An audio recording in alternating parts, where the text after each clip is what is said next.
മലയാള മനോരമയ്ക്ക് എന്ത് പറ്റി എന്ന് ഞാനിങ്ങനെ അന്തം വിട്ടിരിക്കുകയാണ്. മനോരമയുടെ ഒരു നിലപാട്, രാഷ്ട്രീയ നിലപാട് നമുക്കറിയാം, എപ്പോഴും CPIM-നും ഇടതുപക്ഷത്തിനും എതിരായിരിക്കും. എൻ്റെ മാധ്യമ പ്രവർത്തന ജീവിതത്തിൽ ഞാൻ ഏതാണ്ട് 8 വർഷത്തോളം പണിയെടുത്ത സ്ഥാപനമാണ് മലയാള മനോരമ. അതും അവരുടെ ഹെഡ് ഓഫീസായ കോട്ടയത്തെ പ്രധാന ഓഫീസിൽ, വളരെ ഉത്തരവാദിത്തപ്പെട്ട ഒരു സീനിയർ എഡിറ്റോറിയൽ പദവിയിൽ.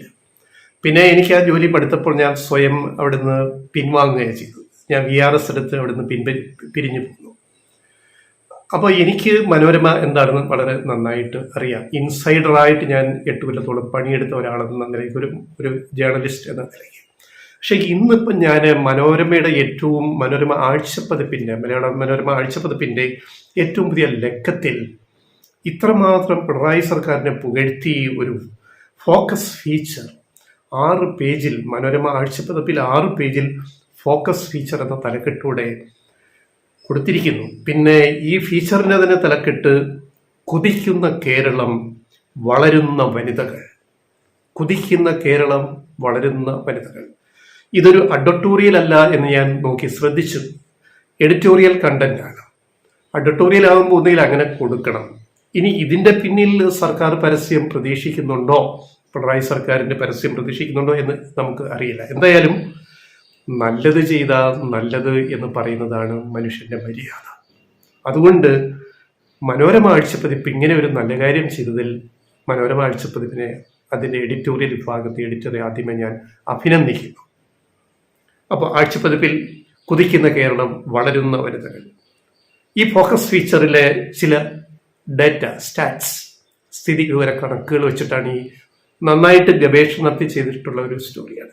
അതിൽ 2-3 കേസ് സ്റ്റഡീസ് പറയുന്നുണ്ട്. അപ്പം അതിൽ ഒരു കേസ് സ്റ്റഡി നിലമ്പൂരിൽ നിന്ന് തുടങ്ങാം. മനോരമ ആഴ്ചപ്പതിപ്പിലെ ഈ ഫോക്കസ് ഫീച്ചറിലെ നിലമ്പൂരിൽ നിന്ന് തിരുവനന്തപുരത്ത് വന്ന ഒരു വീട്ടമ്മയുടെ കാര്യം പറയുന്നുണ്ട്. അതായത് സുജാമ ജോസഫ് ഫ്രം നിലമ്പൂർ. ഇപ്പോൾ നിലമ്പൂരിനെ പറ്റി ഈ ദിവസം കൂടെ നമുക്ക് പറയാമല്ലോ. നാളെ കഴിഞ്ഞാൽ നിലമ്പൂരിൻ്റെ വിധി നിശ്ചയിക്കുകയാണ്. ചരിത്രവിധിക്ക് ഇനി ഏതാനും മണിക്കൂറുകൾ മാത്രമേ ഉള്ളൂ.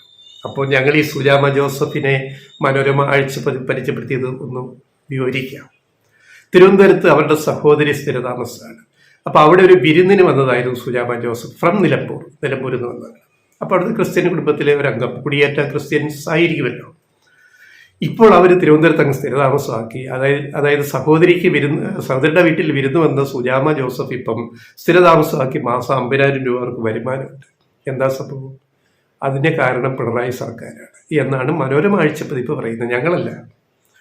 എന്താണ്? അവർ ഒരു തയ്യൽ കട തുടങ്ങി. അറിയാമല്ലോ, സ്ത്രീകൾ തുടങ്ങുന്ന തയ്യൽ അവർക്കറിയാം. പഴയ മെഷീനൊക്കെ എടുത്ത് സംഘടിപ്പിച്ചിട്ട് കുറച്ച് പൈസ കൊണ്ട് തുടങ്ങി. അങ്ങനെ അത് വിപുലീകരിച്ച് അത് വളർന്നു. എവിടെ വളർന്നു വന്നപ്പോൾ അവർക്ക് 7 പേർക്ക് തൊഴിലും കൊടുക്കാൻ തുടങ്ങി.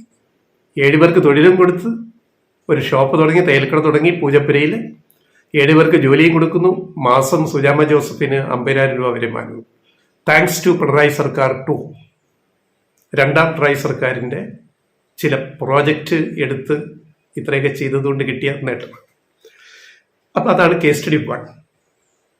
ഇനി ഇത് വിജയിച്ചപ്പോൾ അവർ വിപുലീകരിക്കാൻ തീരുമാനിച്ചു. അങ്ങനെ കുടുംബശ്രീയിൽ നിന്ന് ലോൺ കിട്ടി. കാരണം ഓൾറെഡി വിജയിച്ച ഒരു സ്ഥാപനത്തിന് പിന്നെ കുടുംബശ്രീയിൽ നിന്ന് ലോൺ കിട്ടും.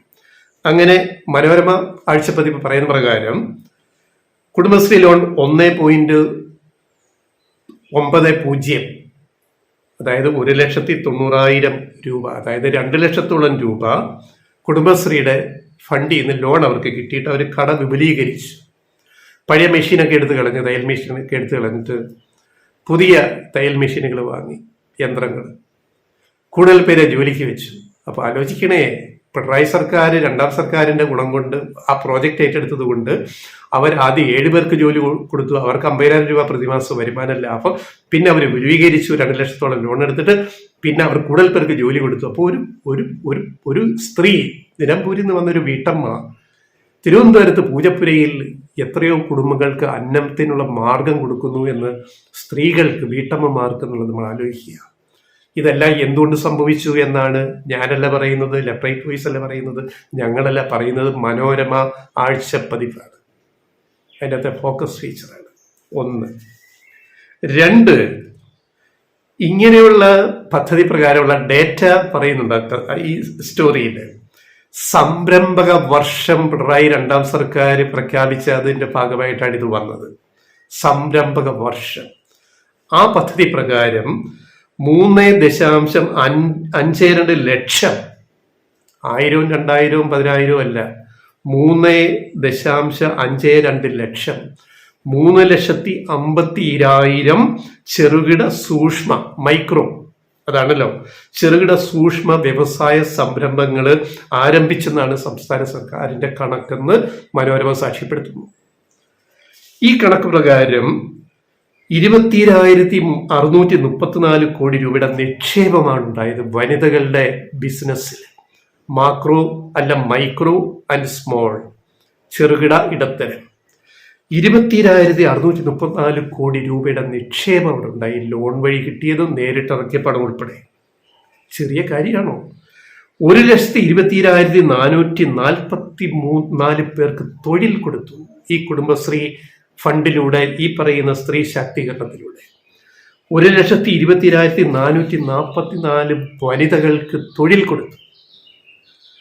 സുജാമയെ പോലെ 1.12 ലക്ഷം വനിതാ സംരംഭകർ ഈ മലയാളക്കരയിലുണ്ട്. ഈ പദ്ധതി പ്രകാരം 1.12 ലക്ഷം, 1,12,000 പേര് ഇതിൽ പണിയെടുക്കുന്നു. മനോരമയ്ക്ക് പുകഴ്ത്താതിരിക്കാൻ പറ്റുമോ? ഡേറ്റയാണ്, വിവരമാണ്, സ്റ്റാറ്റ്സ് ആണ്. ഇനി കേസ് സ്റ്റഡി 2, ഹരിത കർമ്മസേന.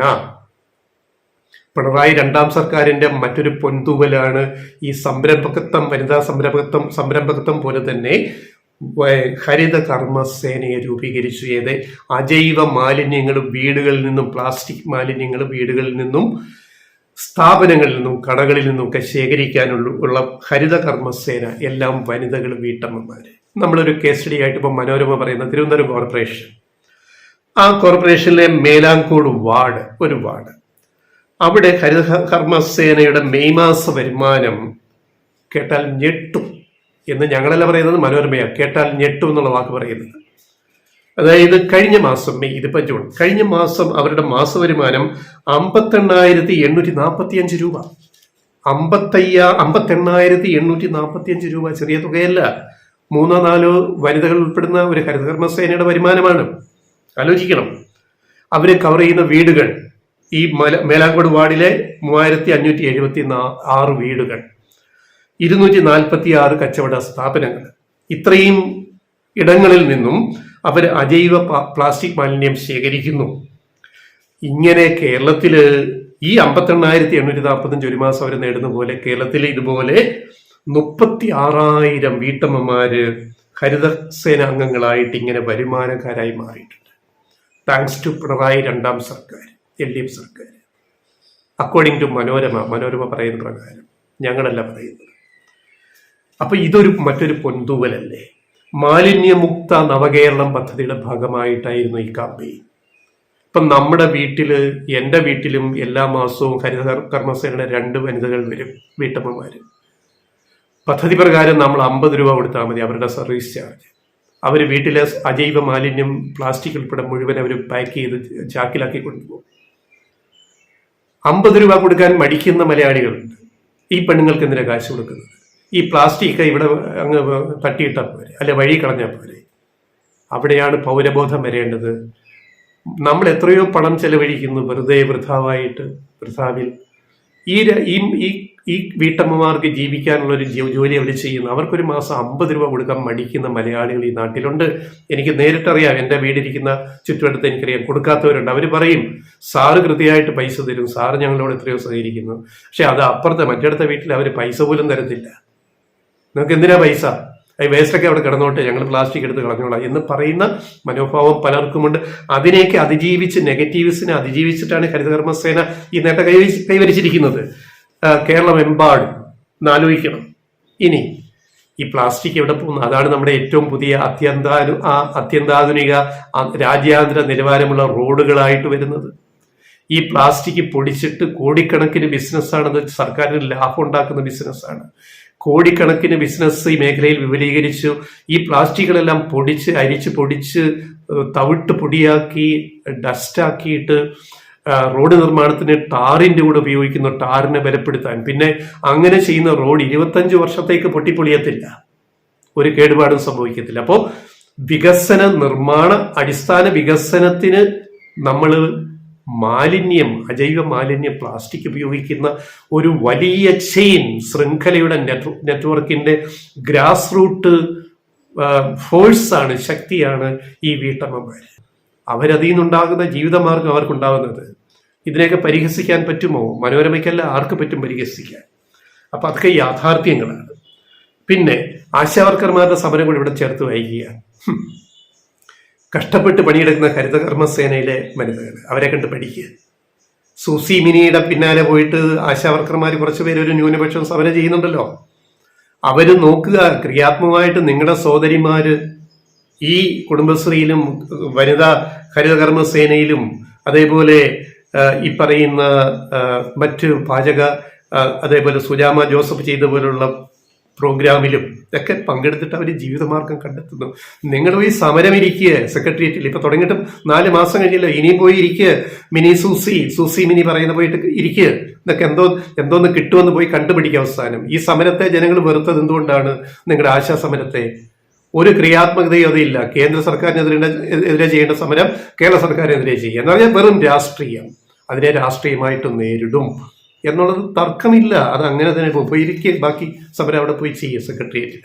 ഇത് കണ്ടുപഠിക്കുക. അപ്പൊ ഇതാണ്. അപ്പൊ ഒരു കാര്യം കൂടി പറഞ്ഞ അവസാനിപ്പിക്കാം. ഇതെല്ലാം കുടുംബശ്രീ എന്ന് പറയുന്ന ഒരു വലിയ അംബ്രലയുടെ കീഴിലാണ്. ആ കുടക്കീഴിലാണ് ഇതെല്ലാം വനിതാ ശാക്തീകരണം ഉണ്ടായത്. ഈ കുടുംബശ്രീ തുടങ്ങിയപ്പോൾ ഇതിനെതിരെ കോൺഗ്രസ്സുകാര് ഒരു സാധനം കൊണ്ടുവന്ന ജനശ്രീ മിഷൻ, കുടുംബശ്രീ മിഷനെതിരെ. അതായത് തലപ്പത്ത് വെച്ചത് MM ഹസനെയായിരുന്നു, മുതിർന്ന കോൺഗ്രസ് നേതാവ്. ഇപ്പൊ ജനശ്രീ എവിടെയുണ്ട്? മഷിയിട്ട് നോക്കണം, തപ്പി നോക്കണം, എന്തെങ്കിലും പ്രോജക്റ്റ് ആർക്കെങ്കിലും ജോലി കൊടുക്കുന്നുണ്ടോ? ജനശ്രീ മിഷൻ, കോൺഗ്രസ് കൊണ്ടുവന്ന ബദൽ മിഷൻ എന്തായി, എവിടെയായി? കുടുംബശ്രീ ഒരു നാഷണൽ ദേശീയ ബ്രാൻഡായിട്ട് മാറിക്കഴിഞ്ഞു. മാത്രമല്ല വിദേശ രാജ്യങ്ങളിൽ നിന്ന് കുടുംബശ്രീയെ പറ്റി പഠിക്കാൻ സംഘങ്ങൾ ഇവിടെ വരുന്നു. അവരുടെ രാജ്യത്ത് അത് പകർത്താൻ യൂറോപ്പിൽ നിന്നും ആഫ്രിക്കയിൽ നിന്നും അമേരിക്കയിൽ നിന്നും സൗത്ത് അമേരിക്കയിൽ നിന്നും ഒക്കെ വരുന്നു. അപ്പോൾ കുടുംബശ്രീ ഒരു ആഗോള ബ്രാൻഡായി മാറി. ദേശീയ ബ്രാൻഡ് മാത്രമല്ല, രാജ്യത്തെ വിവിധ എയർപോർട്ടുകളിൽ, കൊച്ചി മെട്രോയിൽ വിവിധ എയർപോർട്ടുകളിൽ കുടുംബശ്രീയുടെ കിയോസ്കുകളുണ്ട്. അവരുടെ ഭക്ഷണപാനീയങ്ങൾ വിതരണം ചെയ്യുന്ന ഡൽഹി വിമാനത്താവളം ഉൾപ്പെടെ, അതുപോലെ മെട്രോ സ്റ്റേഷനുകളിൽ, കൊച്ചി മെട്രോയുടെ എല്ലാ സ്റ്റേഷനുകളിലും ഈ പറയുന്ന കുടുംബശ്രീയുടെ കിയോസ്കുകളുണ്ട്. അതുതന്നെ ഒരു വലിയ വരുമാന മാർഗമാണ്. ആലോചിക്കണം. അപ്പോൾ ഈ ശാക്തീകരണത്തിൽ കഴിഞ്ഞ സാമ്പത്തിക വർഷം 270 കോടി രൂപയാണ് 265 കോടിയാണ് കഴിഞ്ഞ സാമ്പത്തിക വർഷം ചെലവഴിച്ചത് കുടുംബശ്രീയുടെ ഹെഡിൽ. അതുകൂടാതെ ഈ പുതിയ ബജറ്റില് KN ബാലഗോപാൽ ധനമന്ത്രിയുടെ ബജറ്റില് കുടുംബശ്രീക്ക് 270 കോടി രൂപയാണ് മാറ്റിവെച്ചിരിക്കുന്നത്. കേന്ദ്ര ആവിഷ്കൃത പദ്ധതിയിൽ തന്നെ കേരളം, കേന്ദ്രമല്ല, മോദി സർക്കാരല്ല, കേരളം ഈ 270 കോടി രൂപ കൂടാതെ ഈ സാമ്പത്തിക വർഷം 119 കോടി രൂപ കൂടി ചെലവഴിക്കുന്നു. 119 കോടി രൂപ സംസ്ഥാന വിഹിതം, അതോടൊപ്പം കേന്ദ്ര വിഹിതം നമുക്കറിയാമല്ലോ. അത് 4 പദ്ധതികളാണ്. ഒന്ന് ദീൻ ദയാൽ അന്ത്യോദയ യോജന കേന്ദ്ര സർക്കാരിന്റെ, 2 ദേശീയ ഗ്രാമീണ ഉപജീവന പദ്ധതി, 3 PM പ്രധാനമന്ത്രി പ്രൈം മിനിസ്റ്റർ PMAY നഗര പദ്ധതി, നഗര കേന്ദ്രീകൃതം, 4 ദേശീയ നഗര ഉപജീവ ദൗത്യ പദ്ധതി. ഈ 4 പദ്ധതികളിലായിട്ട് കേരള സർക്കാർ, പിണറായി സർക്കാർ ഈ 270 കോടി രൂപ കൂടാതെ വനിതാ ശാക്തീകരണത്തിന്, സാമ്പത്തിക ശാക്തീകരണത്തിന് 119.36 കോടി രൂപ കൂടി ചെലവഴിക്കുന്നു. അങ്ങനെ മൊത്തം ഈ സാമ്പത്തിക വർഷം 389.36 കോടി രൂപയാണ് പിണറായി സർക്കാർ ചെലവഴിക്കുന്നത് സ്ത്രീകളുടെ ഉന്നമനത്തിന് വേണ്ടി. അപ്പൊ പിന്നെ മനോരമയ്ക്ക് പുകഴ്ത്താതിരിക്കാൻ പറ്റുമോ? അതാണ് മനോരമയുടെ ഫോക്കസ് ഫീച്ചർ. എന്താണ്? കുതിക്കുന്ന കേരളം, വളരുന്ന വനിതകൾ. ആരുടെ കീഴിൽ? പിണറായി രണ്ടാം സർക്കാരിൻ്റെ കീഴിൽ. ശുഭ. കാര്യങ്ങൾ ബോധ്യമായല്ലോ നമ്മുടെ പ്രേക്ഷകർക്ക്.